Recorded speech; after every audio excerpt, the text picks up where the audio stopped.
There is nothing with fasting and praying, depending on which religious persuasion one is in. But that in and of itself cannot solve the problems. God has given us the intellect, the ability to achieve what it is that we desire. And we have seen it happen in this continent. Before we were disrupted, there is now evidence that we attained amazing technological feats. Here in Ghana or in Benin or in Ethiopia, Africans did amazing things.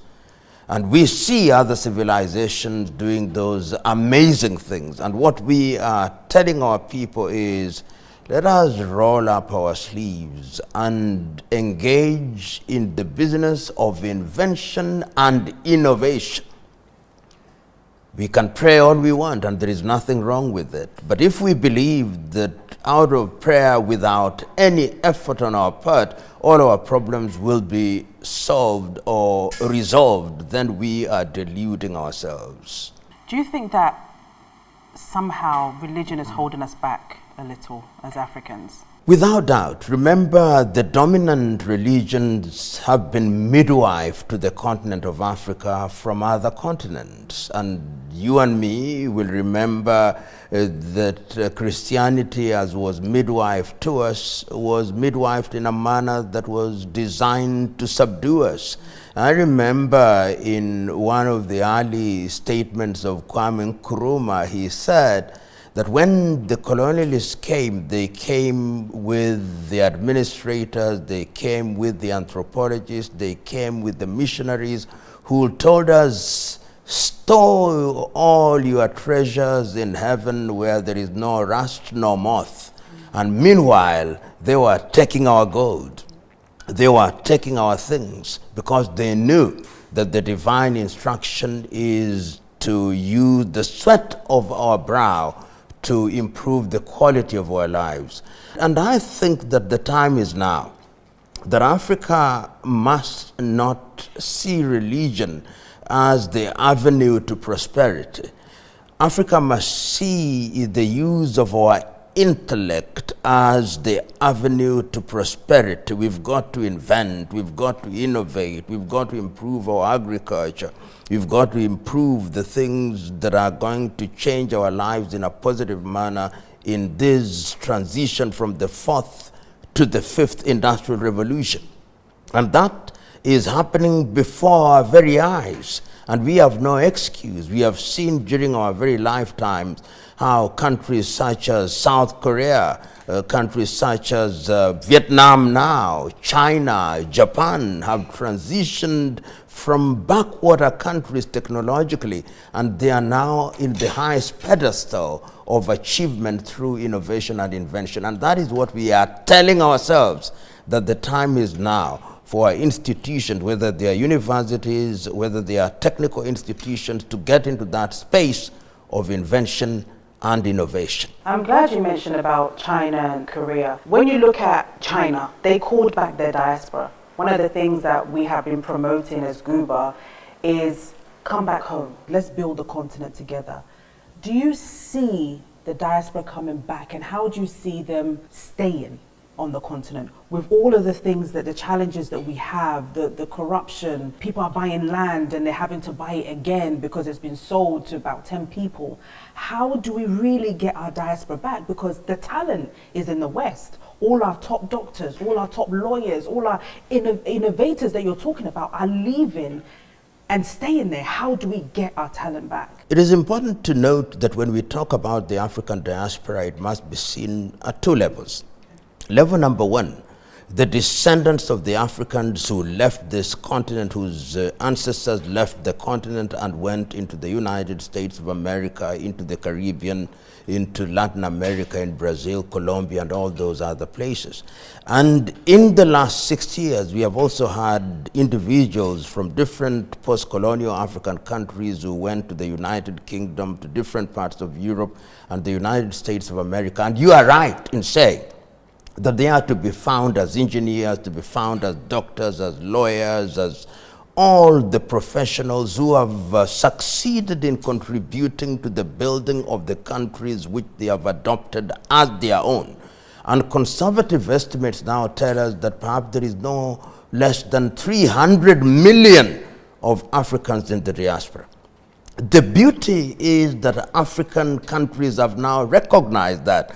And I see, number one, the African Union has recognized the African diaspora as the sixth region of the African continent. I've seen individual countries now rename their ministries of foreign affairs as foreign and diaspora affairs. And this is critical. It is critical because it then creates an environment that can be made enabling. And see how deliberate I am. I'm saying can be made enabling. Because thus far in many African countries, the environment has not been enabling. So that countries' representatives go to different parts of the West and wherever Africans are in the diaspora, and they tell them, come back home. And when they come back home, they discover to their chagrin that the environment is hostile for achieving the desired intention, whether it's incorporating a company, whether it's acquisition of land, whether it's obtaining licenses in different areas. And I think that the time is now for African countries to ensure that those who desire to move back into the continent have an enabling environment. If you want your engineers to abandon what they are doing in the United States of America or in Europe and wherever they are in Australia or Canada and to come to Ghana or Kenya or Tanzania, create an environment that will make them achieve what they desire to achieve. If you want your doctors to come here, do the same. And this is something that is achievable, because we have seen other civilizations do it. You were yourself in the diaspora and you made a deliberate decision to come back home. And it's not for the faint-hearted. There are so many hurdles. What is it, we must ask, that the Chinese did, that they were able to attract their young men and women to go back home? What is it that the Japanese did? What is it that the Koreans did? And can we do it? And sometimes I tell my friends in the diaspora that when we tell people to come back, it is not always the case that they'll come back and relocate physically. It is possible to be back by dint of action. There are those who want to come back and stay and do things, but there are those who want to have a meaningful, productive presence in the countries that they choose to come to, whether it's Angola or Namibia, but in the continent of Africa. And I believe that that is urgent. And particularly now, that in the context of Africa Agenda 2063, we say that we want Africans to create a continent that is a middle-level economy. We want to create a continent which trades with ourselves under the aegis of the Africa Continental Free Trade Area. This is when we need the expertise of our men and women in the diaspora most. And it is beyond rhetoric by government officials. It is by creating regimes, visa regimes, that will be accommodative, eliminating visa regimes, not by dint of rhetoric, but by dint of creating an environment that is truly facilitative and enabling. What are we going to do?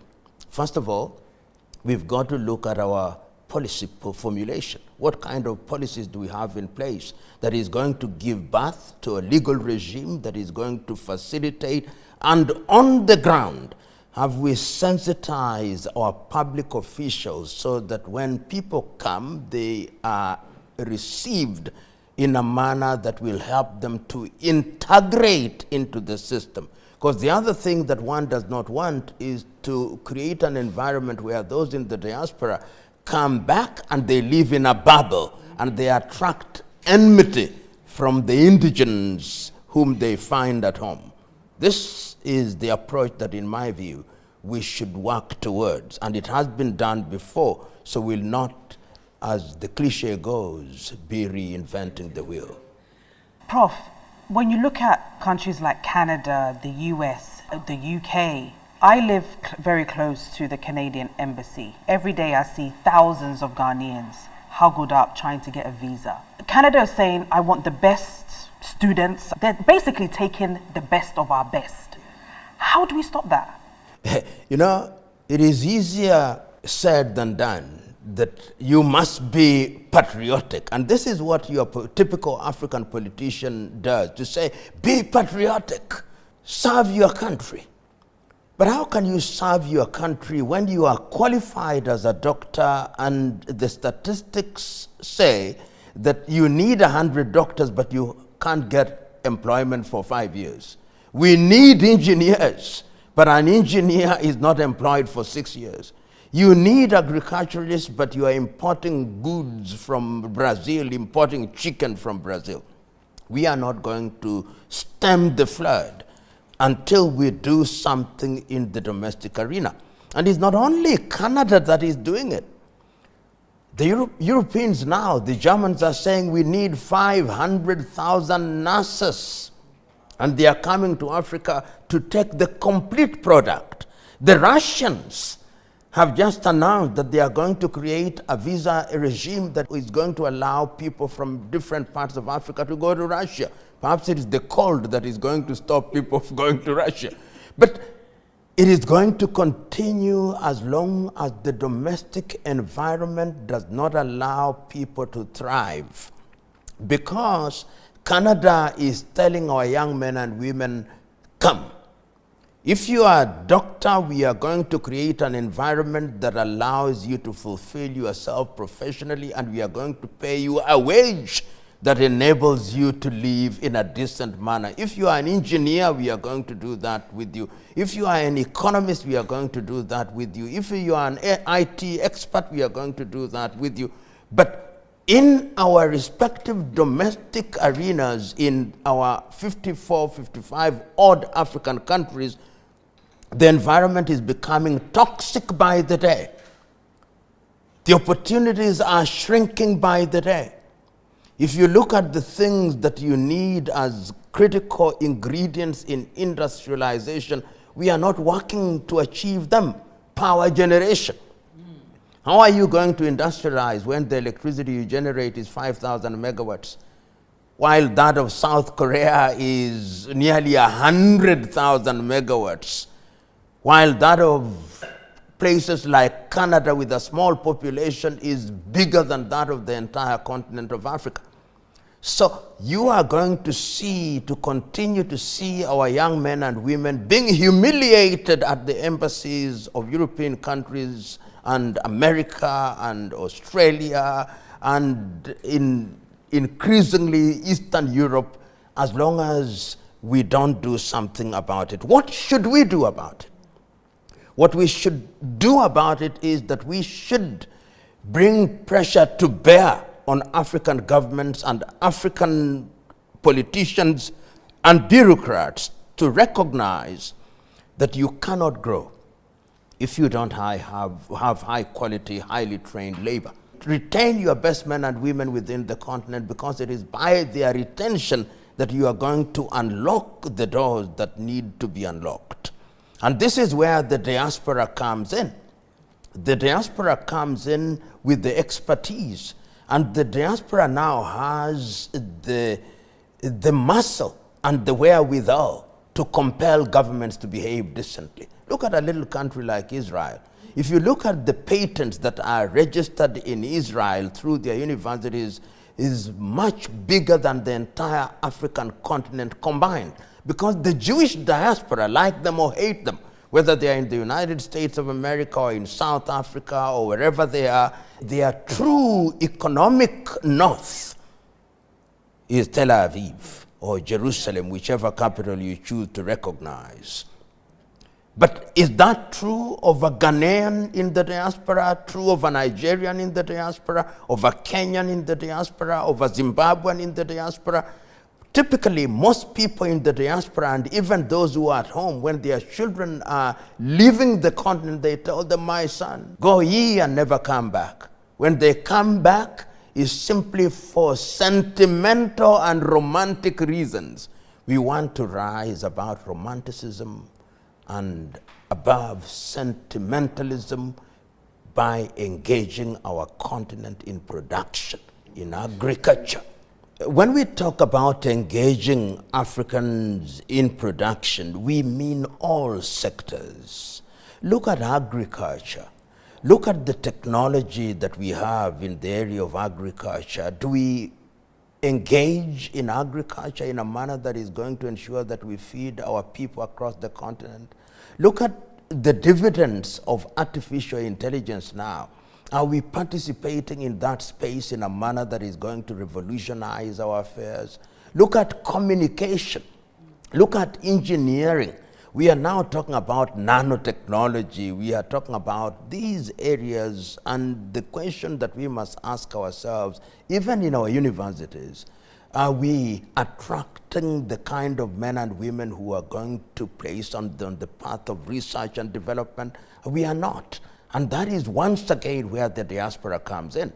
If look at the people in different parts of Europe and America and in Asia who are engaged in research, but that kind of research does not find its way to the continent of Africa. And I'm talking about the whole idea of having our institutions of higher learning benefiting from the accumulated knowledge that we now have in the diaspora. And this is critical and urgent, because the world is not in the business of waiting. The world is in the business of doing. And this is where the road meets the rubber. And the road in this regard is the policy environment which must be created in the continent of Africa. And the rubber in this regard is the expertise that we have in the diaspora, which will then be combined with the expertise we have domestically. And if we get traction, then I'm telling you, within 30 years maximum, Africa will be in the same space that we see the Koreas. And we don't talk about the Arab countries. During my lifetime, I've seen the Arab countries use the same resource that is to be found in Nigeria, that is to be found in Angola, that is to be found in Mozambique, oil and gas, to catapult themselves into a different orbit. And what have they done? Is to attract labor. They have attracted, the Qataris have attracted labor, the Bahrainis have attracted labor, the Emiratis have attracted labor, the Kuwaitis have attracted labor, the Omanis have attracted labor, and our labor is out there in the diaspora. And they are saying, we want to come back home. But is home welcoming? Is home facilitating? Is home prepared to give them the hand that they need in order to realize their potential? Is home a place that they want to be in the long haul? This is the task that you and me, because we have blamed people and other things for too long, but for how long shall we blame other people? The time is now for us to say, well, it has not been good, but we can do it. Absolutely, I believe we can. One of the quotes that you also mentioned was, third world is a state of mind. Yes. Can you elaborate on that?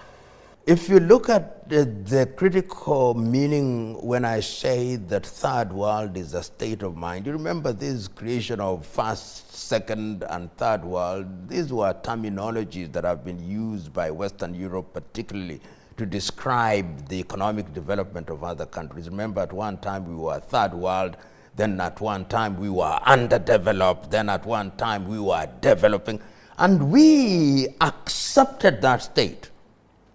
And when I say there is a state of mind, it means that it is in the mind that things must change.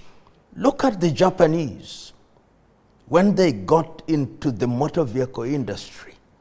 Look at the Koreans when they went into mobile telephony. What happened? They simply said, we are going to do things differently. And they told their universities, we want you to engage in research, and we are going to invest in research and development, and we are going to patent. Today, if you look at their presence in those spaces, it's because they changed their mind. But have we changed our minds? If you look at your typical African university, do we have investment in research? Are they enabled by their government? Is there an interaction between universities and private sector in a manner that gives birth to patenting and innovation and invention? There is not. And I'm saying that that change of mind, the change of mind that tells you that you are not a lesser being, that you are capable of achieving what human beings can and have achieved, is what is going to turn everything upside down and make us achieve what we ought to achieve. Look at countries like Singapore.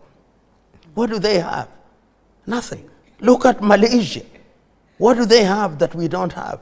Look at Vietnam after the war in 1975 is now going into a totally different space of industrialization. Nigeria should be in that space. Ghana should be in that space if you had continued on the trajectory that was put forth by Kwame Nkrumah with Energy, Akosombo and Tema and all. Kenya should be in that space. And many other African countries should be in that space where the Singapores and the Malaysias of this world are, and the South Koreas. We were economic partners in the 1960s, and they made the right decisions. We must make those decisions, and we must implement them, and they must be time-bound. We have entered into enough treaties. We have signed enough accords. We have made enough declaration. Let us now declare that for the next 10 years, we are going to engage with a view to producing, and producing in a measurable way. And this is where the diaspora comes in. That worldview, that nothing is unachievable, is what we need in order to achieve. One of the other things that you've spoken about in the past is the fact that there's young women out there that don't have sanitary pads, but government officials have V8s, they have iPads, they have all of these things. It's misplaced priorities. I spoke metaphorically, but addressing a reality that we live in a continent where the political class enjoy things that are enjoyed by any political class in the most developed of the countries, and yet their citizens cannot even have access to the basics. And my message was, let us cut our coat according to our size. Let us deal with the basics. Let us not be leaders of a people who are deprived and humiliated and cannot afford basic things. And I think it is Tanzania's Julius Nyerere who said it so very effectively and passionately. Development must be understood contextually. The Americans may characterize development as landing on the moon. For our purpose, we'll characterize development as our ability to supply potable water to our villages. And once we do that and you supply the basics to the population, then you can enjoy the dividends that come with production in your environment. The tragedy is, in many African countries, the political class want to live the lives of millionaires while their population is in poverty of unmatched proportions. The time is for us to change. And Chinua Achebe once said, when you read his book, Anthills of the Savannah, he said, I do not know from what inexhaustible wells of patience the African draws. His or our leaders constantly abuse them, but somehow they are attracted to the same leaders who abuse them. In other words, it would be called the Stockholm Syndrome, where the captured loves the captor. Last question. Is there unity amongst us black people? If not, why, and will we ever be unified? You know, the word unity is a word that I want to be applied very deliberately and contextually. What do we unite for? Even thieves can unite. Even murderers can unite. Unity is not about thinking in a similar fashion on different at all times. Unity is about exploiting our diversity in a manner that allows us to exploit our strengths. So we should be unified for something or some things. As long as we are human beings with different intellects, we'll always have different perspectives on different things. But the most important thing is that we must unite to achieve economic dividends. We must unite to create an environment that will enable the continent of Africa to thrive. We must unite for positive things. There is a book written by Professor Ali Mazrui. The title is The Power of Babel. All of us are used to the Tower of Babel as being the metaphor for division and the dominance of centrifugal forces. But Ali Mazrui says there is power in Babel. You come with an idea which I do not have. I come with an idea which you do not have. You come with an attribute which I do not have, and I come with an attribute that you do not have, and we combine them, and lo and behold, we create something that is powerful.